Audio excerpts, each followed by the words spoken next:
Press it, it'll start recording. Okay, Press it's it recording again, now. it'll stop. Alright, it's recording right now. We actually don't Alright. curse anymore. In the center, around me. Alright, on the count of 3, holy shit! 1, 2, 3, holy shit! Is that a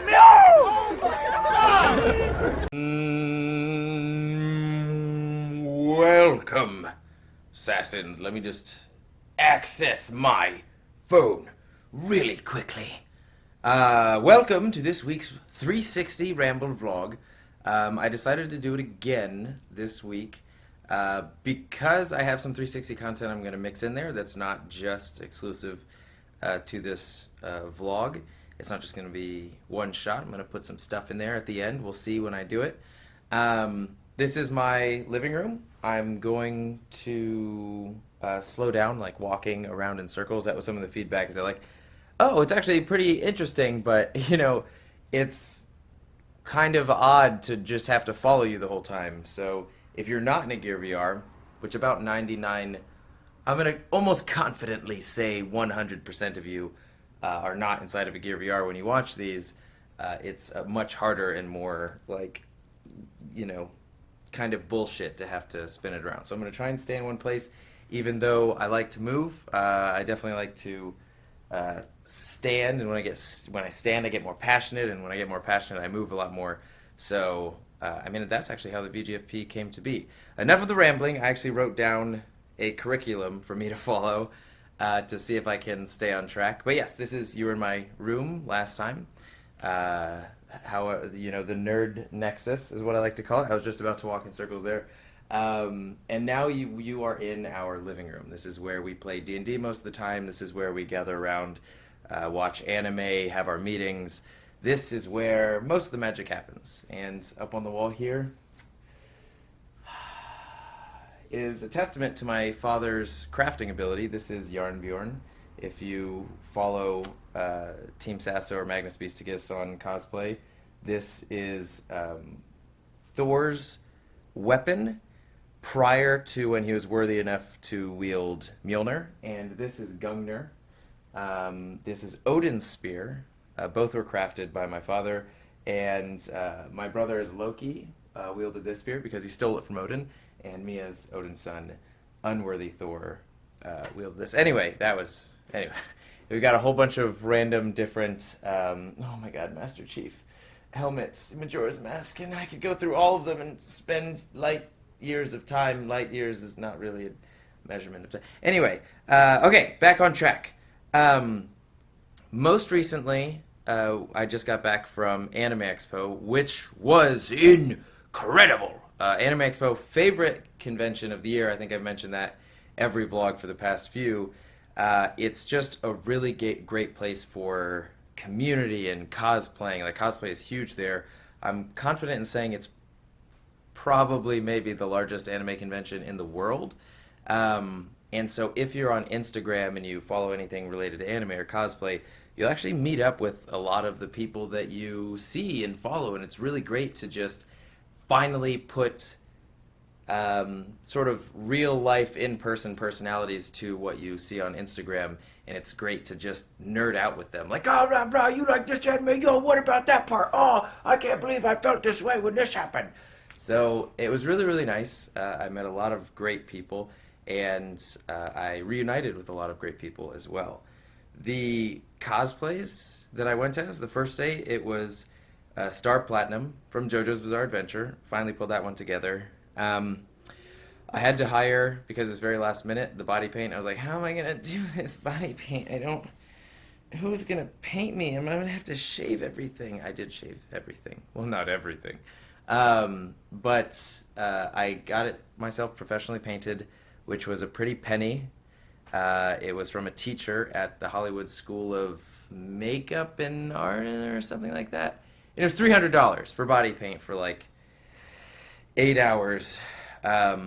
And that was just because it was very last minute, and I'm very passionate about Star Platinum. I wouldn't recommend it. You can get yourself body painted on like an acceptable level, definitely a pleasing level, by going through students. I just didn't have the time, and he was an immediate connection that I had. So it ended up being really great. The body paint was, out of all the Star Platinums, there were 3 other Star Platinums there. I would say I had the best body paint. Their wigs were so sexy, though. I'm going to try and put pictures in here, but I don't know how they'll work with the 360 view. So we'll see how that goes.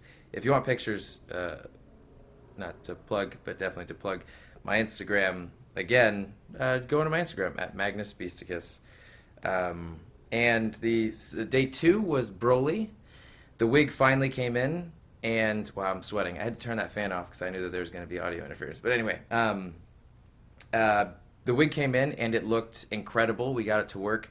There was a lot of amazing moments with like people yelling "Kakarot" and me going "Kakarot." It was just like really sort of like powerful, awesome moments. Oh, and as Star Platinum, if you've seen JoJo's Bizarre Adventure, the only thing he ever says is "Uda Uda Uda," and it's an Uda for every fist that he throws out. So I lost my voice maybe like a few hours in because people be like, "Oh my God, do the Uda Uda Uda." And Uda, Uda, Uda, Uda, Uda, Uda, Uda, Uda. Anyway, day 3 was Beetle. Some of you may have seen my Beetle before. This time we souped a few things up with the backpack. It looked much nicer, much more clean, much more accurate to Beetle. And my God, we found out the secret to being a successful cosplayer. Cleavage. I mean, but that was a given. Duh. Cleavage. Booty. I'll just throw that in there. Booty. Giant props and animals. I think there might have been one other thing. But yeah, if you have all 4 of those in your incorporated into your cosplay, you're guaranteed to be, like top of the Instagram charts or what have you, right off the bat. So the cosplays, I had a blast with every single one. It was actually my first event where I had 3 vastly different cosplays that I finished in time, that I was able to cosplay, and it felt really good. And everything with the exception of the wig was done by Team Sasa, so that felt awesome as well. I was going to go in and do Sexy Sakura the same day I was going to do Broly, because they're both pretty easy to switch in and out of. But the cloud I made to cover up the genitals, Sexy Sakura being like the male, like if Sakura were to do sexy clone jutsu or whatever the hell it's called, it would be a male, and that's what I was going to do. But it ended up being, I had a self-dignity and self-respect barrier that it couldn't get past when I finally put it all on and I looked at myself in the mirror and I was like, this is a little too much. Maybe one day when I utterly crush and obliterate what is remaining with my self-respect, I will revisit Sexy Sakura. I have everything. And, this Hisoka shirt. I'll try and put the company in the description. I'll have to rifle through all of my pictures. But this is the most comfortable shirt I have ever worn in my entire life. Like, I'm a huge advocate of Lululemon, and this shirt beats out Lululemon quality comfort. It was $30, and it has Hisoka on it, one of my favorite villains of all time. Just finished Hunter x Hunter. Oh my God, the Chimera arc. But anyway, Hisoka, amazing. The quality is incredible, and just the comfort is insane. It doesn't have any air conditioning, which has become apparent by the pool running down my face, but still extremely comfortable. The art at Anime Expo is also like, there was a time in my life when I was like, art is dead because of modern art, and forgive me if you are if you're an artist and modern art is your thing or whatever, the age-old example of modern art being like, oh, a dot on a whiteboard, it is so expressive and it means so much, it hurts my soul to think about it. Definitely that mindset of mine was quelled as soon as you visit any artist alley of almost any convention ever, because there's so many just incredibly talented people out there that bring all of these sort of views and depictions of incredible things that you've seen and that you're used to, and even that you're not, like original art as well, together. And I mean, that's how my room came to be. It's just going down the artist alley and be like, oh my God, that's incredible! I need it! Oh, yeah! I would say that, I mean, probably not the sexiest thing, but it is definitely me indulging in my passion, and I will let no one stop me in doing that. In LA, we used to live in Southern California, but a new place opened up for curry called Curry House Coco's Ichibana or something like that. Probably the best curry I've had in my life. It was incredible. If you live in the LA area, give it a shot. And then 360 content, I will say as soon as this video ends, I'm going to put it in the back, or maybe I'll put it in the beginning, we'll see, is there's a cosplay gathering of JoJo's Bizarre Adventure and another one for Dragon Ball Z, and let's say I got awesome 360 footage of us doing some really cool stuff there. And if you're a fan of JoJo's, if you're a fan of Dragon Ball Z, you would definitely get a kick out of it.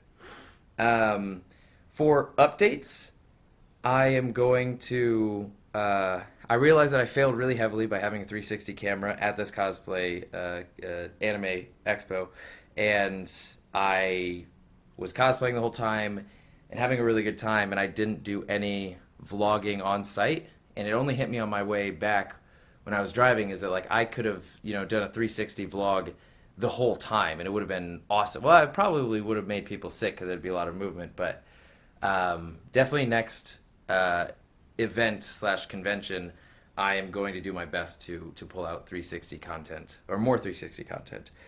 We recorded 360 D&D last night. It was a test run, testing a lot of different things. If you end up watching it, know that I am extremely lenient because we're testing more so the quality of the stream, the audio, and everything else, as well as just getting used to playing D&D while a camera is on. So forgive me if you are very used to very strict D&D rule set. We play very loosey-goosey. And finally, the Mass Effect rant view I can finally start working on. I'm hoping to start recording this weekend and then editing throughout next week, hopefully for a release maybe 2 weeks from now. We'll see. I'll keep you posted on that. Your questions, I will answer. I know that there were some about E3.